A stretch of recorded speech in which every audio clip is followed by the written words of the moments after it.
Hello, hello. We all know it.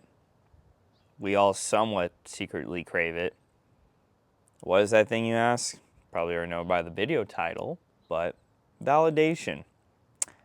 This popped into my mind recently where I was thinking validation is one of the biggest drugs in this world that, yes, people have talked about, but I truly think it's one of the main reasons why connection is so hard nowadays and people, at least online, crave it so much through engagement, likes, comments,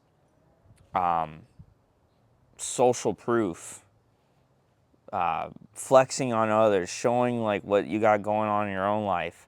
All these factors come together to contribute to this epidemic of validation and this self-serving narcissistic beliefs of building a following and looking at your followers as just like numbers and people that don't have their own lives and an ends to a means to an end.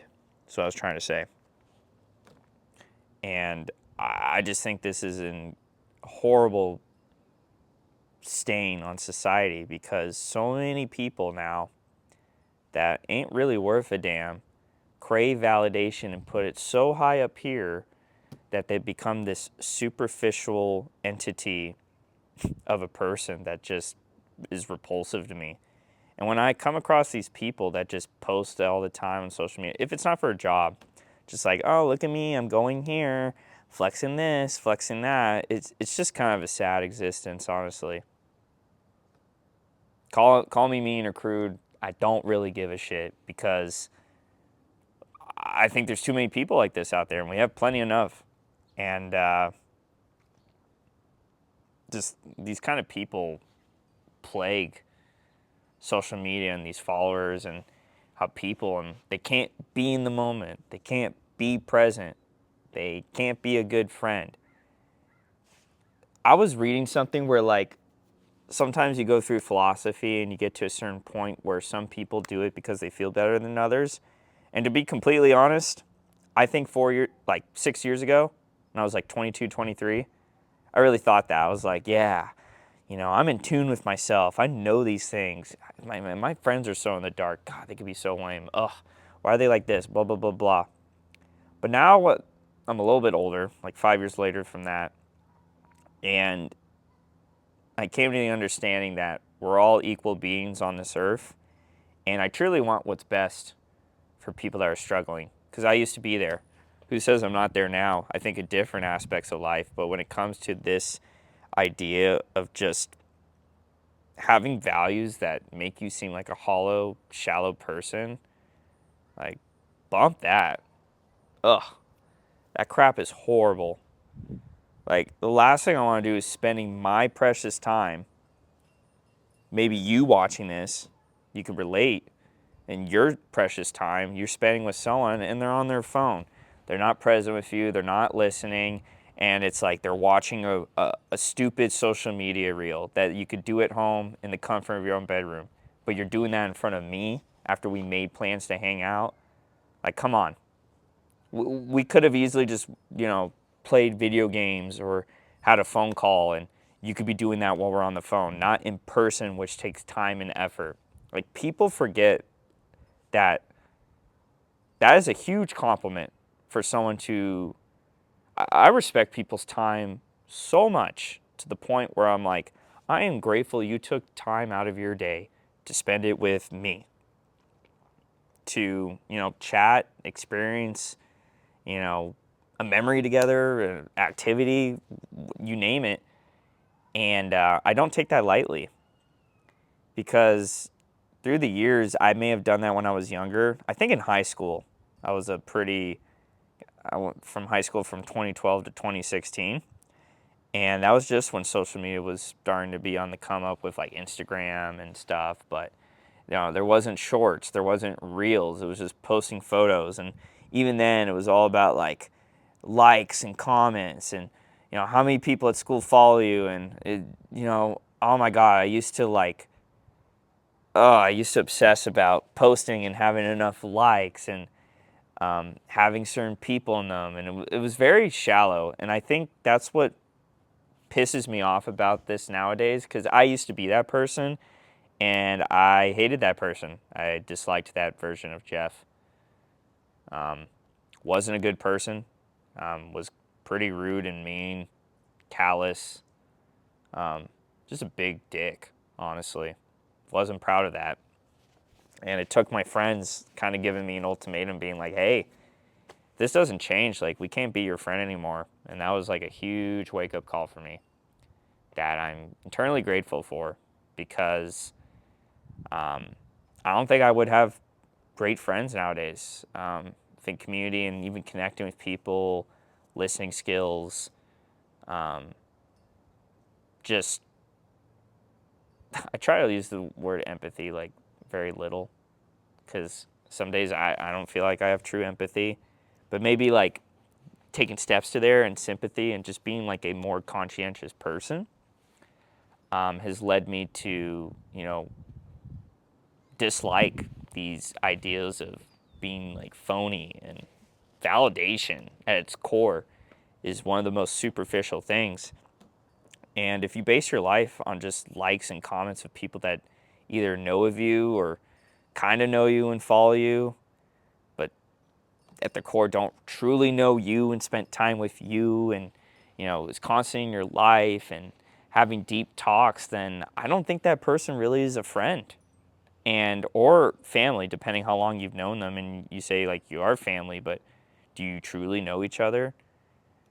I say it's hard to really know someone 100%, because some people keep a mask on for themselves that they only have by alone, right? And I say if you're like 90 to 95% knowing someone, I think that's a great relationship. You don't have to know every single part. But when it comes to like spending time together in person and catching up, like, you never know what life has in store. It could be something very like precious, like, will I see this person again? I don't know. That's kind of like a mind fuck too. You don't really know.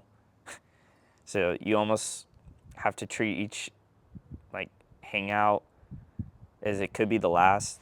I think that's a little bleak. Sometimes I don't really have that mind cross, or like thought cross through my mind, but subconsciously in times I've expressed that, or have at least had that realization. I'm like, damn, this is precious. Like, what we have right now in this life is not for grant or like a guarantee.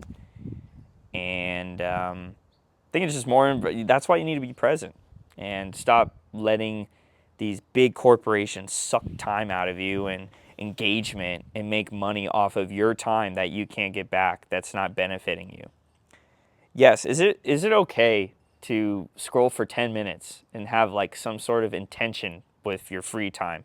Yes, that is completely fine.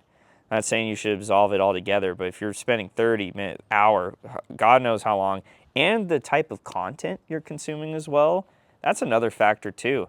It could totally affect your mood, and find myself sometimes I'll go on YouTube and then I'll have no energy to be like, ugh, I wanted to play this game or watch this show, but I just feel crappy about my life, or I just saw this food influencer like showing something off, and you know, I've been scared to do food stuff, and like, I need to cook someday. I feel like I could find great enjoyment of that, but it comes back to the, wow, they have a huge following. Wow, that must be so validating. And then like, you gotta remember some of these creators that do start these things, it's because of the love of it. And while others, where it's like, oh, I'm a sports channel, but I'm going to promote gambling because I hate my viewers. And in sports, now it's integrated that gambling is okay, so I might as well promote it. And like, it's so lame.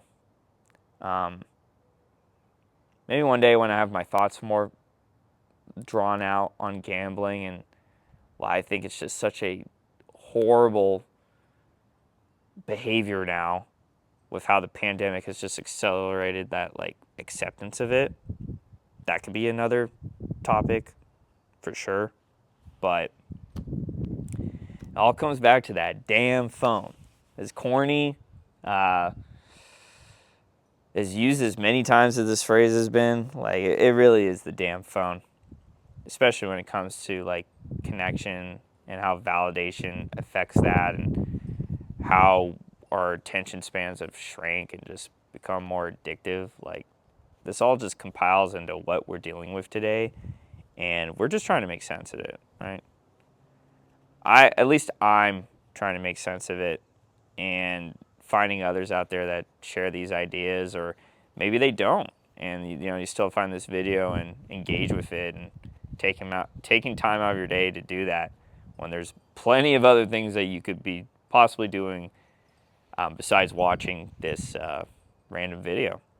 But if you're a returning subscriber and you've been following along this journey, that means the world to me. And if you're a new viewer and you somehow made it up to this point, welcome to the mediocrity of my YouTube channel. Now, I'm just playing, but on a more positive note, it's nice to have like-minded people, or not even that, just people that think about these things, provide me new perspectives. Because my friends aren't always available for a chat like this. I feel like it's quite, takes a lot of energy to sometimes talk about these things when you just want to kind of relax and enjoy your day. And there's some times where I'm like, I'm tired from the gym. I don't even feel like I have anything worth saying right now. I'll record a different day, or when I'm feeling like it, which ironically is today. So for anyone that comments and either drops a like, shares the video, whatever, that's pretty awesome that you do that, because I do find interacting with comments and seeing engagement on a video that I've given a lot of thought and passion enough to sit down and chat about means a lot to me. So anywho, yap over on the whole validation portion. So yeah, drop a like and a comment and validate this video that I made. Now, imagine. Anywho, jokes aside, I think that's it for me. That's enough rambling there. Thanks for watching.